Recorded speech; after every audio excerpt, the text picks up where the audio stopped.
Good stuff. Recovered after the weekend's little jog? Yes, recovered and a bit more training in the legs too. There's never any rest for the wicked, but yeah, it was a very good weekend for the Irish team. Listen, we'll come to that in a minute. But firstly, just the past year, obviously coming off the back of an Olympic year, which is always one of those special years. A year to remember for you? Yes, look, every year is a year to remember, and you have to take the positives from it. It was probably a slightly disappointing year for me. On reflection, it was a tough year. With the loss of Jerry at the beginning of the year, that was something that hit me very hard, and I think hit everybody who had the luck to know Jerry and was fortunate enough to know Jerry. And then obviously the lead up to the Olympics, having torn my glute, and then the very immediate lead up, tearing my calf was very tough. But like reflecting back, I still had a good year. I ran an Irish record over 1,000 meters, and possibly that was probably one of my best performances to date in my athletic career. So you always have to look back and take the positives from it and learn from the rougher times. Definitely hope for the future. Well, look, you managed to get out of the weekend.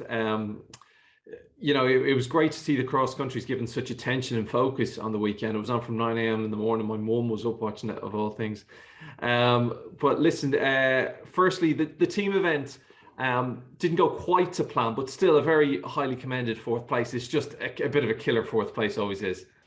It always is. It always is. But look, we win and we lose as a team, and that's my first time racing the relay at the Eurocross. And I have to say, it was great fun. It was so lovely to toe the line with the other three athletes, and for all of us to give our abs all out there. And like that's sport. We go out and we let all bare. And I know myself and the other three were really disappointed, but we gave it everything. I'm happy to have got out and had a really good leg. And then it was always hard because you're watching the last three legs and you kind of just want to go and drag them on home. But no, it was a good event, and I have to say it was a testament to the organisers and to the whole volunteers and the people who came out to support, because that really made the championship what it was. And I have teammates in my team here, Team New Balance Manchester, who competed for three other nations. Izzy's British, Yip's Dutch, and Jonas is Swiss. And all of them said that this is probably the best Eurocross they've ever been to, and that they were just blown away by the crowd. So, look, what more can you say? The Irish know how to put on a good show. Definitely, and hopefully be back. Just on your own, I was reading that you grew up doing cross country. That's where a lot of middle distance, long distance runners start, especially in Ireland in the muck. Is it something that you would like to target in future, the individual race as well? Yes, like I've raced the individual Eurocross in I don't even know for how many years. Basically since I was a junior. My highest finish would be ninth as a junior. That was whenever it was hosted actually in Dublin in Santry in 2009. And I've always focused on the cross country every season since, providing I could. Injury maybe knocking me out a few times. The previous few Eurocrosses I've raced on the full cross on the senior team. In Portugal, I was our third place scorer whenever we medalled there as a team. So it is something that I'll focus on. I was disappointed not to make the full cross team this year, but I made the relay team, and I was super excited to put the Irish vest on and race in front of an Irish crowd, and to put us in a good stead there in the first leg. So yeah, I'll definitely be back. The full cross is possibly going to go up and be even longer in the next few years. There's talk about it going towards 10K for the women, which makes it even harder for a 1,500 meter runner who's dabbling in the cross over the winter. But I'll rise to the challenge. I enjoy getting out there and being in a whole world of pain in the cross, but it's good fun. Well, if you're struggling with that, you can ask Jakob Ingebrigtsen for a few tips, because he seems to be just able to cross over and do any sort of distance he wants. But looking at the overall through the age groups as well, it's great to see the younger ones getting some attention and focus as well. I must ask you about the Irish under-23 lads team. It was an incredible result from that incredible race, and to see where they got an incredible battle coming down the home straight between the English lads, Charlie Wicks, I think it was, and Dara. So just incredibly impressed and proud, I'd say. I have to say, I really feel that our junior and under 23 teams were the stars of the show. They were absolutely fantastic. to go out there and just show really what the future of Irish athletics has in store was fantastic. And the men's under-23 team were just phenomenal. Dara coming home to win the individual medal was fantastic. And it's lovely to see an athlete who's worked so hard reap those rewards, and then to see the team take the gold and the sheer ecstasy in those athletes' faces. It was just beautiful to see. And they were inspiration for all of us seniors coming after them. And like, nothing sums it up more than seeing the tricolour raising around the vein, ringing around Abbottstown. It was a truly special moment. It was special for those athletes, but it was special for every member of our team and every Irish person out there on the course that day. So it was phenomenal, and I hope those boys are still on cloud nine and celebrating. Well, listen, talking about Irish athletics and the state of where it is, obviously you're 29, am I correct in thinking? I am. I'm nearly 30. I'll keep holding on to 29 for as long as I can. Well, listen, you've been around long enough now to have seen, you know, a good evolution in Irish athletics, say even in the past 15 years. And we see these junior teams now. We see different events being held around the country on the track. You know, when I started an athletics career years and years ago, it was running in supermarket car parks. Now we have proper tracks and floodlights and all this sort of stuff, and obviously proper coaching now too. You mentioned about the state of the Irish teams and coming through.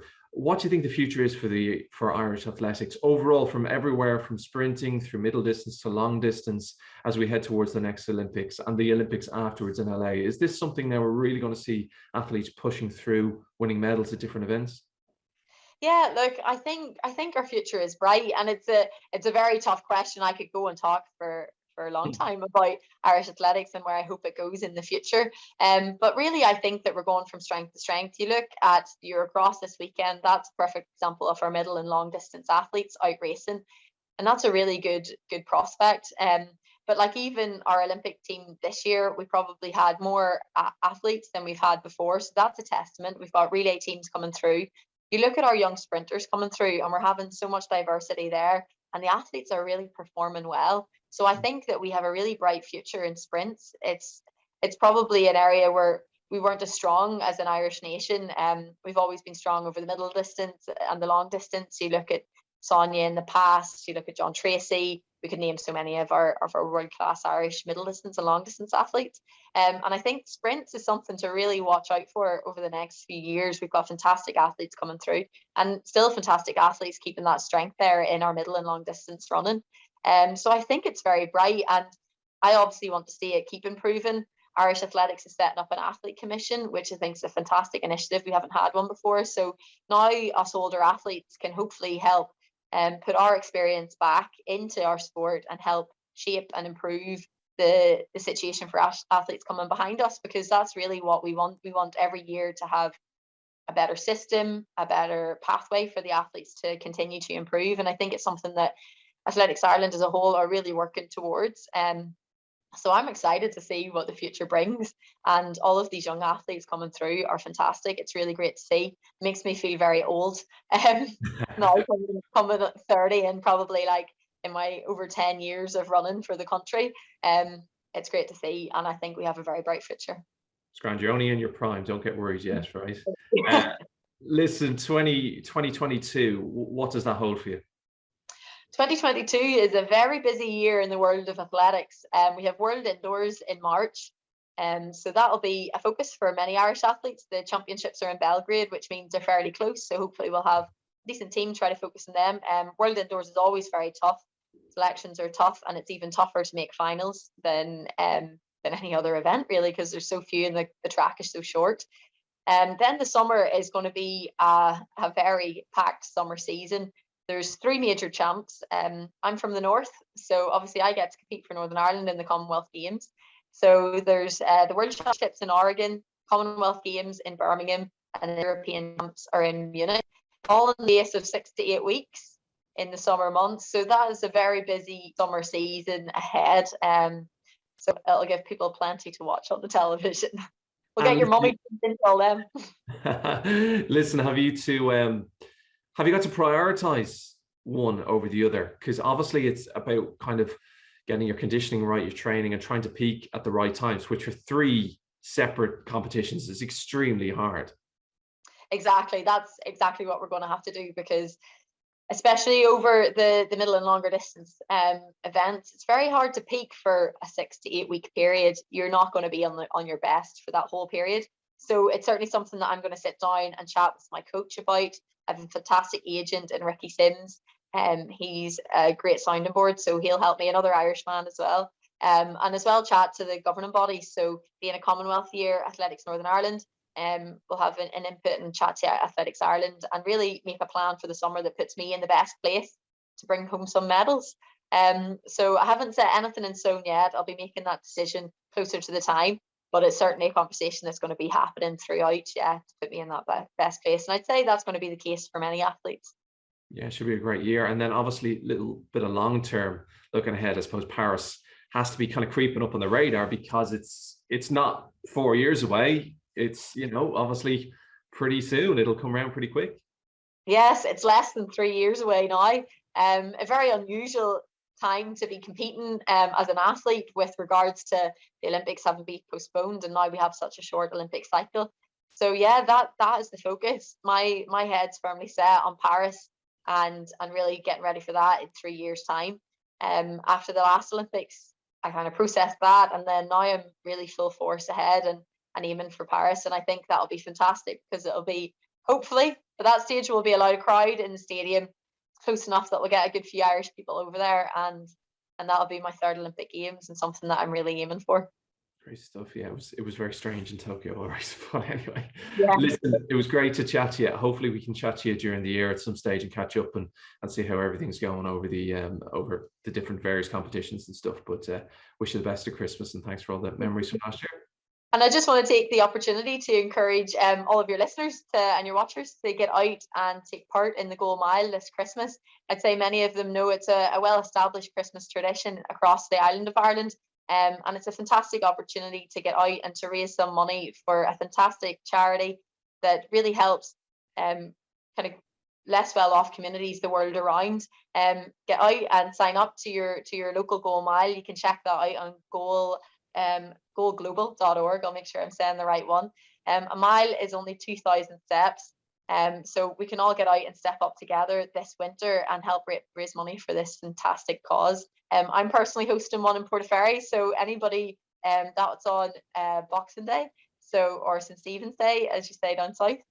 So for anybody who's close to there, come and check it out. You can take part and donate, and check one close to you. It's a fantastic way to get out, get active, and to give back this Christmas. So I encourage everybody to get out.